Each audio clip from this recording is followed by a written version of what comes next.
हरे कृष्णा। आप सभी को पुत्रदा एकादशी व्रत की हार्दिक शुभकामनाएं। आज के इस वीडियो में आप रसपान करेंगे पुत्रदा एकादशी व्रत कथा का। इस व्रत के प्रभाव से व्यक्ति संतान सेवा का सुख पाकर अपने अंत समय में भगवान श्री कृष्ण का कंधा पाकर मोक्ष को प्राप्त करता है। इस व्रत की कथानुसार महाराज युधिष्ठिर ने पूछा, हे भगवान, आपने सफला एकादशी का महात्म्य बताकर बड़ी कृपा की। अब कृपा करके यह बतलाइए कि पौष शुक्ल एकादशी का क्या नाम है, उसकी विधि क्या है और उसमें कौन से देवता का पूजन किया जाता है। भक्त वत्सल भगवान श्री कृष्ण बोले, हे राजन, इस एकादशी का नाम भी पुत्रदा एकादशी है। इसमें भी नारायण भगवान की पूजा की जाती है। इस चारों अचर संसार में पुत्रदा एकादशी व्रत के समान कोई दूसरा व्रत नहीं है। इसके पुण्य से मनुष्य तपस्वी, विद्वान और लक्ष्मीवान होता है। इसकी मैं एक कथा कहता हूँ, सो तुम ध्यान पूर्वक सुनो। भद्रावती नामक नगरी में सुकेतु मान नाम का एक राजा राज्य करता था। उसके कोई पुत्र नहीं था। उसकी स्त्री का नाम सेव्या था। वह निपुत्री होने के कारण सदैव चिंतित रहा करती थी। राजा के पितृ भी रो रो कर पिंड लिया करते थे और सोचा करते थे कि इसके बाद हमको कौन पिंड देगा। राजा को भाई, बांधव, धन, हाथी, घोड़े, राज्य और मंत्री, इन सब में से किसी से भी संतोष नहीं होता था। वह सदैव यही विचार करता था कि मेरे मरने के बाद मुझको कौन पिंड दान करेगा। बिना पुत्र के पितरों और देवताओं का ऋण मैं कैसे चुका सकूंगा। जिस घर में पुत्र ना हो उस घर में सदैव अंधेरा ही रहता है। इसलिए पुत्र उत्पत्ति के लिए प्रयत्न करना चाहिए। जिस मनुष्य ने पुत्र का मुख देखा है वह धन्य है और उसको इस लोक में यश और परलोक में शांति प्राप्त होती है, अर्थात उसके दोनों लोक सुधर जाते हैं। पूर्व जन्म के कर्म से ही इस जन्म में पुत्र, धन आदि प्राप्त होते हैं। राजा इसी प्रकार रात दिन चिंता में लगा रहता था। एक समय तो राजा ने अपने शरीर को त्याग देने का निश्चय किया, परंतु आत्मघात को महान पाप समझकर उसने ऐसा नहीं किया।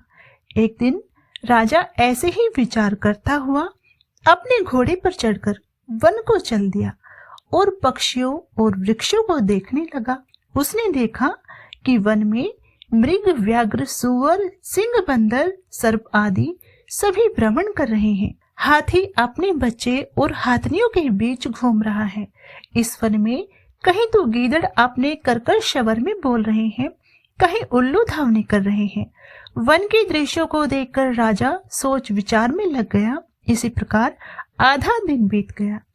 वह सोचने लगा कि मैंने कई यज्ञ किए, ब्राह्मणों को स्वादिष्ट भोजन से तृप्त किया, फिर भी मुझको दुखी प्राप्त हुआ। ऐसा क्यों?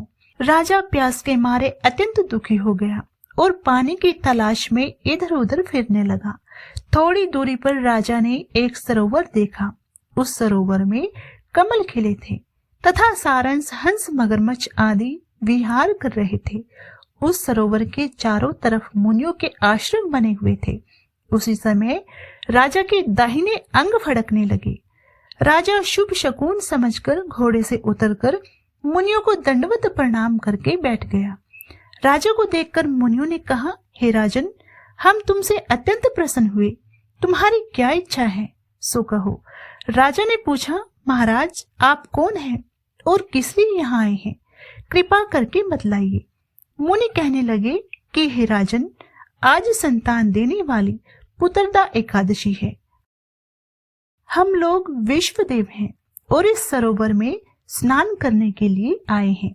यह सुनकर राजा कहने लगा कि हे महाराज, मेरे भी कोई संतान नहीं है। यदि आप मुझ पर प्रसन्न हैं तो एक पुत्र का वरदान दीजिए। मुनि बोले, हे राजन, आज पुत्रदा एकादशी है। आप अवश्य ही इस व्रत को करें। भगवान की कृपा से अवश्य ही आपके घर में पुत्र होगा। मुनि के वचन अनुसार राजा ने उसी दिन एकादशी का व्रत किया और द्वादशी को उसका पारण किया। इसके पश्चात मुनियों को प्रणाम करके वह महल में वापिस आ गया। कुछ समय बीतने के बाद रानी ने गर्भ धारण किया और 9 महीने के पश्चात उनके एक पुत्र हुआ। वह राजकुमार अत्यंत शूरवीर, यशस्वी और प्रजापालक हुआ। इतना कहने के बाद भगवान श्री कृष्ण बोले, हे राजन, पुत्र की प्राप्ति के लिए और संतान से सेवा सुख पाने के लिए पुत्रदा एकादशी का व्रत अवश्य करना चाहिए। जो मनुष्य इस महात्म्य को पढ़ता है या सुनता है उसे अंत में स्वर्ग की प्राप्ति होती है। बोलिए श्री कृष्ण भगवान की जय, विष्णु भगवान की जय। अगर आपको ये वीडियो पसंद आई हो तो वीडियो को लाइक करने के बाद कमेंट बॉक्स में जय श्री कृष्णा जरूर लिखें।